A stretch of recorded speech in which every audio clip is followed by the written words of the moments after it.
Assalamualaikum warahmatullahi wabarakatuh.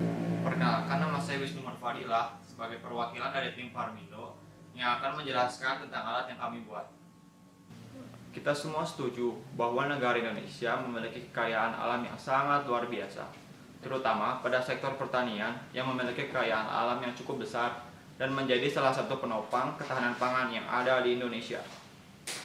Kita juga tahu bahwa Indonesia memiliki iklim pancaroba atau muson, di mana musim hujan dan juga musim kemarau dapat berganti dengan sangat cepat, dan itu menyulitkan para petani untuk menyesuaikan tanaman mereka.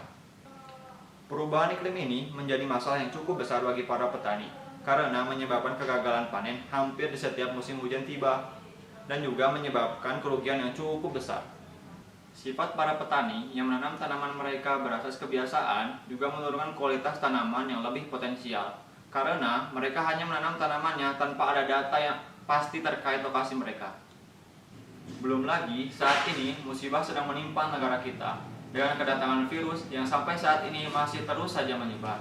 Karena beberapa hal itu dibutuhkan perkembangan yang jauh lebih besar, terutama dari sektor pertanian, agar negara kita dapat bertahan dan menjadi jauh lebih baik lagi dari sebelum terdampak wabah ini. Berdasarkan masalah yang telah saya paparkan sebelumnya, kami membuat alat bernama Farmindo.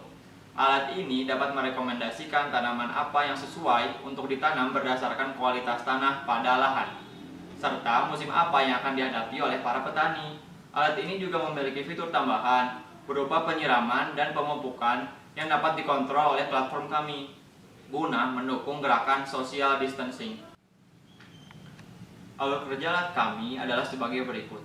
Pertama-tama, device Farmindo yang memiliki beberapa sensor, yaitu sensor DHT untuk mendeteksi suhu dan kelembapan udara, sensor pH untuk mengukur tingkat keasaman air, dan ada juga sensor tanah untuk melihat kandungan air pada tanah.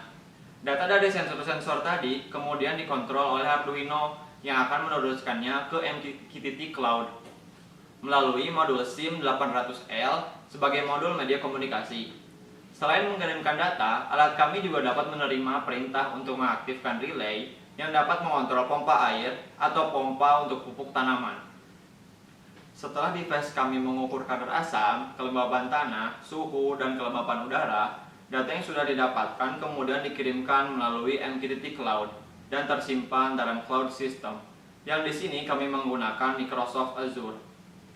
Data dari Microsoft Azure kemudian diolah dengan menambahkan parameter iklim cuaca dengan metode RNN atau Recurrent Neural Network untuk memprediksikan cuaca yang akan terjadi di masa depan.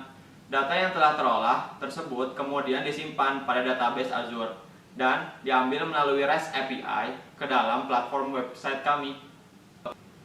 Platform website kami memiliki fitur-fitur dasar seperti login, register, dan pemasukan data. Website kami juga memiliki data pembanding yang telah kita dapatkan sebelumnya. Dengan membandingkan data yang telah diolah melalui Azure dan juga data pembanding tadi, platform kami dapat memberikan rekomendasi terkait tanaman apa yang cocok untuk ditanam di lokasi yang telah terukur. Selain pemberian rekomendasi tanaman, alat ini juga dapat membantu penyiraman dan pemupukan dengan lebih mudah, yang dapat dilakukan dengan mengaturnya melalui platform kami. Dan data tersebut akan diteruskan ke alat kami dan mengaktifkan relay yang mengontrol pompa yang dimaksud. Nah, data dari hasil tadi dapat dijadikan acuan oleh para petani dan juga pemilik lahan tentang menanam tanaman yang cocok untuk lahan mereka.